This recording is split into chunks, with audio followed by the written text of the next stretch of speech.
Hello everybody. Today's videos I'm going to show you how you can resolve the issues if your computer or PC is not shutting down. There's a couple things you can do. The first things you can do just going here and hit the shutdown button directly.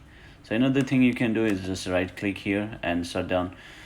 You can do this. If this things doesn't work, what you can do? So another, there is a two steps you can try.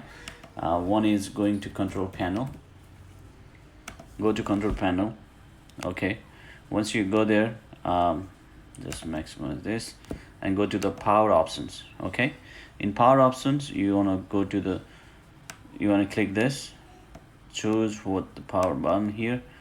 Once you click this, change setting the currently unavailable. Okay, so here what only you can do is like just uncheck this turn on fast startup. So once you uncheck this and close this and you try to restart it, the computer will automatically shut down.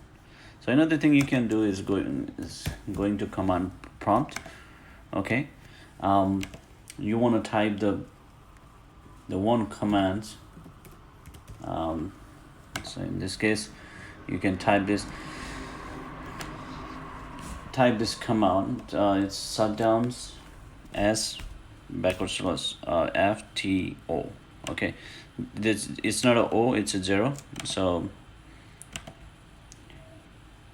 if you copy paste this and hit enter, your computer will automatically shut down. Okay, this is the another way you can do. Hope this resolves your issues. If you have any questions or comments, please leave it below, and hope you enjoy the videos, resolve your issues, and thank you for watching. Tell me pretty lies, look